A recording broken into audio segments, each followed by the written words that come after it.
రాజమహేంద్రవరం స్థానిక ఎస్కేబిటి గవర్నమెంట్ కళాశాల క్రీడా ప్రాంగణంలో స్పోర్ట్స్ అథారిటీ ఆఫ్ ఆంధ్రప్రదేశ్ మరియు రాజమహేంద్రవరం మున్సిపల్ కార్పొరేషన్ సంయుక్త ఆధ్వర్యంలో ఉచిత సమ్మర్ కోచింగ్ క్యాంప్ నిర్వహిస్తున్నారు.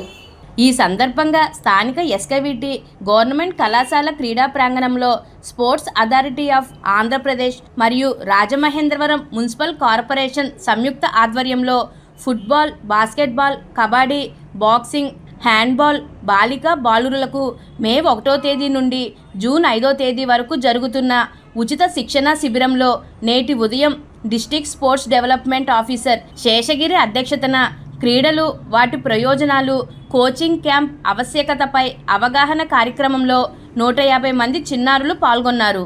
ఈ కార్యక్రమంలో ముఖ్య అతిథులుగా పాల్గొన్న జాతీయ ఫుట్బాల్ క్రీడాకారులు Kelam Srinivasarao, rock star football club president Chellubaina Suryanarayanamurthy, విశిష్ట అతిథులు ప్రముఖ క్రీడాకారులు, స్పోర్ట్స్ సైకాలజిస్ట్ శుంకర నాగేంద్ర కిషోర్లు క్రీడల వలన మానసిక, శారీరక ఆరోగ్య పెంపుదల, పరిరక్షణ, పరస్పర అవగాహన, క్రీడోత్సవం, టీమ్ స్పిరిట్ తదితర అంశాలపై ప్రసంగించారు.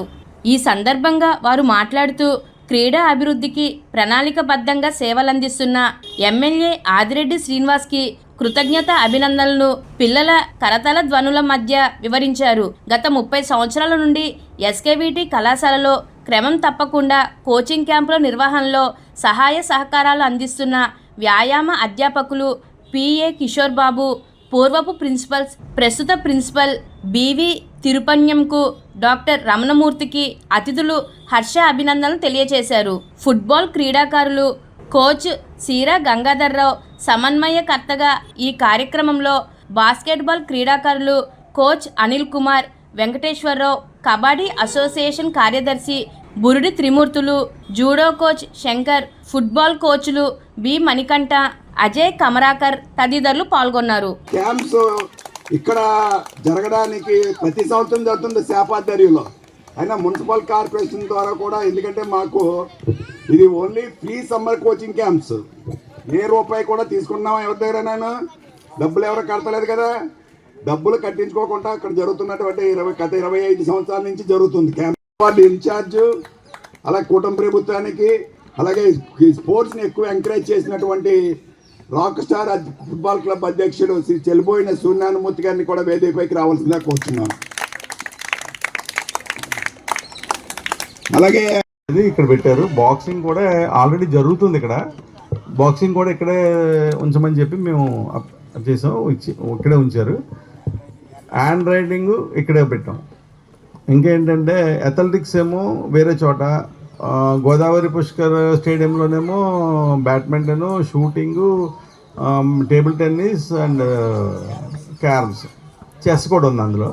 ఇలాగ అన్ని చోట్లకి డిస్ట్రిబ్యూట్ చేసి రాజమండ్రి అందరికీ స్కిల్ గేమ్ నేర్పించమని, పిల్లలు ఇంట్లో ఉండి పేరెంట్స్ని ఇబ్బంది పెట్టకుండా, పిల్లలు సెల్ చూడకుండా ఉండాలని ఈ ప్రోగ్రామ్ని ఒక 6 ఏళ్ల క్రితం జరిగింది. మళ్ళీ స్టార్ట్ చేశారు ఈ గవర్నమెంట్లో.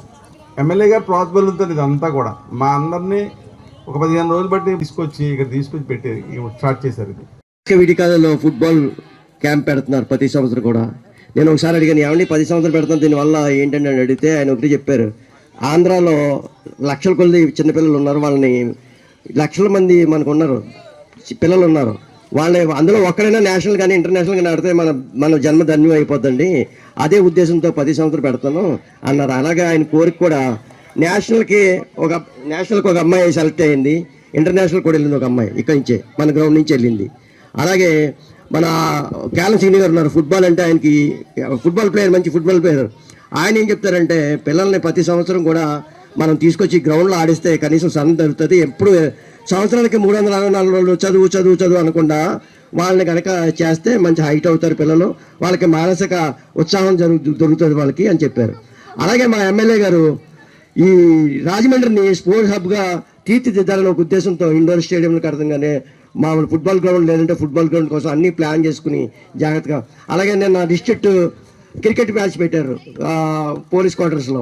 అలాగే ఫుట్బాల్ కూడా, ఫుట్బాలే కాదు, బాస్కెట్బాలే కాదు, కబడ్డీ కాదు, షటిలే కాదు, అన్నిటికి కూడా స్పోర్ట్స్కి మంచి పెద్ద తరపున బాగా చేయాలనే ఉద్దేశంతో ఆయన కృషి చేస్తూ 10 సంవత్సరాలు డోనర్స్ ఇచ్చేవారు, డబ్బులు ఇచ్చి డోనర్స్ ఇచ్చి మిమ్మల్ని అమ్మని రప్పించి ఏదో స్పాన్సర్తో చేసేవారు. ఈ సంవత్సరం అలా కాకుండా ఆయనే స్పోర్ట్స్ అథారిటీ ఆఫ్ ఇండియా ఆంధ్రప్రదేశ్తో మాట్లాడి, అలాగే శాప్తో మాట్లాడి, అలాగే మున్సిపల్ కమిషనర్తో మాట్లాడి మీకు అందరికీ ఏమొస్తారో ఇంకా తెలియదు, క్యాలన్సరీ గారు మేము వెళ్ళి మాట్లాడి మీకు ఏం వస్తుంది మేము చేసి మీకు. రాజమండ్రిలో మన కోచ్లు ఉన్నారు, కోచ్లు మామూలు కోచ్లు కాదు, నేషనల్ ఆడిలో కోచ్లు ఉన్నారు మీ దగ్గర. చాలా అదృష్టంగా భావించి మీరు జాగ్రత్తగా కోచింగ్ తీసుకోవాలి. అలాగే బాస్కెట్బాల్ కూడా మంచి మంచి కోచ్లు ఉన్నారు రాజమండ్రిలో. లాస్ట్ ఇయర్ చేసిన వాళ్ళు ఈ సంవత్సరం 2 అంగుళాలు హైట్ పెరుగుతారు బాస్కెట్బాల్లో, అలాగే ఫుట్బాల్లో కూడా పెరుగుతున్నారు. దానికి తల్లిదండ్రులందరూ నేను ఒకటే కోరుకుంటున్నాను, మీ పిల్లల్ని టీవీలకి ఫోన్లకి పరిమితం చేయకుండా మార్నింగ్ 6కి ఈ గ్రౌండ్ తీసుకొచ్చి జాగ్రత్తగా అబ్జర్వ్ కోరుతున్నాను.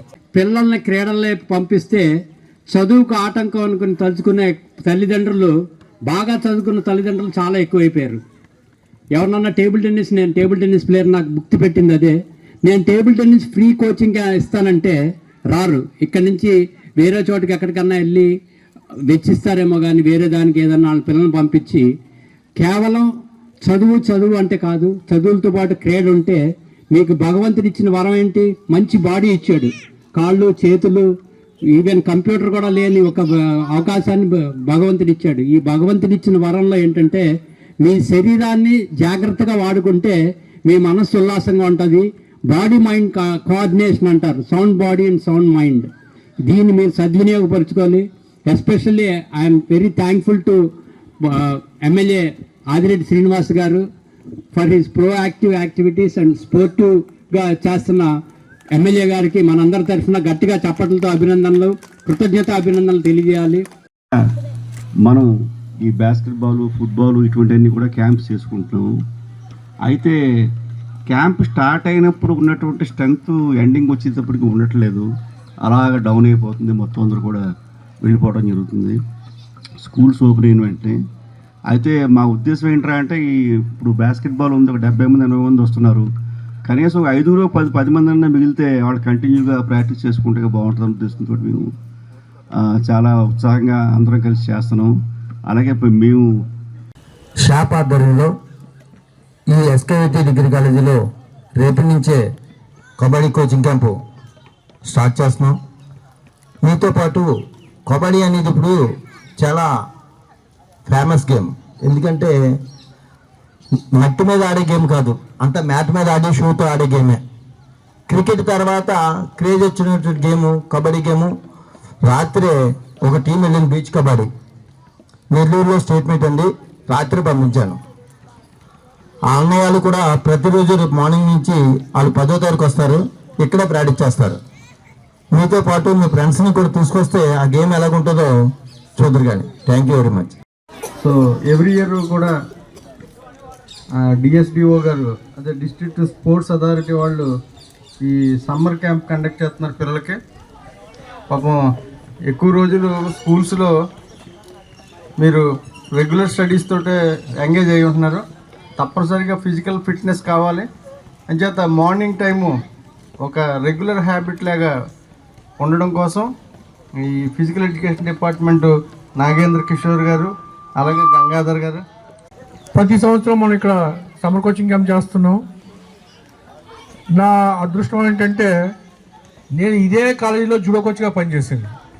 ఇక్కడే ఎస్కేట్లో ఆ పక్కన ఇప్పుడు రూమ్ కూలిపోయింది, ఆ రూమ్లో జూడో కోచింగ్ ఇచ్చేవాడిని స్టార్టింగ్లో. మళ్ళీ ఇక్కడికే డిఎస్గా రావడం జరిగింది. ముఖ్యంగా మనం చేయాల్సింది ఏంటంటే క్రీడా యాప్ అని ఒక యాప్ ఉందమ్మా, అది చాలా ఉపయోగమైన యాప్. ఈ క్రీడా యాప్లో మీరు సంపాదించిన సర్టిఫికేట్లు అన్నీ అప్లోడ్ చేసుకోవాలి. వన్స్ ఒకసారి మీరు అప్లోడ్ చేసుకుంటే ఈ సర్టిఫికేట్ మీరు ఎక్కడ ఇంటర్వ్యూకి వెళ్ళినా క్రీడా యాప్లో చూపెట్టుకోవచ్చు. సర్టిఫికేట్ మీకు ఒరిజినల్ తీసుకోవాల్సిన అవసరం కూడా ఉండదు. సపోజ్ మీరు ఈ ఊరు నుంచి ఏదో ఊరు వెళ్తారో, అక్కడ ఏదో మీకు ఇంటర్వ్యూ ఉంది అక్కడ తెలిసి ఇంకా వెళ్తే మళ్ళీ అక్కడి నుంచి నేను రాజమండ్రి వెళ్ళి సర్టిఫికేట్ తీసుకోవాలన్న బాధ లేదు అక్కడ. మెయిన్ ఈ క్రీడా యొక్క ముఖ్య ఉద్దేశం అంటే నకిలీ సర్టిఫికేట్లని అంతం చేయడం. అసలు ఏమీ ఆడకుండా దొంగ సర్టిఫికేట్లు తీసుకొని చేసి జాబులు కొట్టేవాళ్ళు చాలామంది ఉన్నారు. దాన్ని బ్లాక్ చేయడానికే ఇక్కడ యాప్ పెట్టారు. అంటే ఇప్పుడు ఎప్పుడైతే ఇక్కడ టోర్నమెంట్ జరుగుతుందో స్టాఫ్ వాళ్ళు వచ్చి అక్కడ రిజిస్ట్రేషన్ అప్పుడే మొత్తం వాళ్ళ ఫోటోలు తీసుకుంటారు, ఎవరెవరు పార్టిసిపేట్ చేస్తారో అందరివి ఉంటాయి. ఆ ఫోటోలతో సహా ఆ పేరుతో సహా అన్నీ ఉంటాయి అక్కడ. సో ఏ నకిలీ సర్టిఫికేట్ వచ్చినా కానీ దాన్ని అక్కడే బ్లాక్ చేసేయచ్చు. దీని మూలంగా మీరు చేయాల్సిన పని ఏంటంటే ప్రతి ఒక్క సర్టిఫికేట్ కిడ్ యాప్లో అప్లోడ్ చేసుకోండి. రెండోది, పేరెంట్స్కి నేను ప్రతి మీటింగ్లో చెప్తున్నాను, మీరు పిల్లల్ని తీసుకొచ్చిన చాలా ధన్యవాదాలు. అట్లే మీ పక్కనున్న పేరెంట్స్ కూడా చెప్పండి స్పోర్ట్స్ యొక్క విలువ.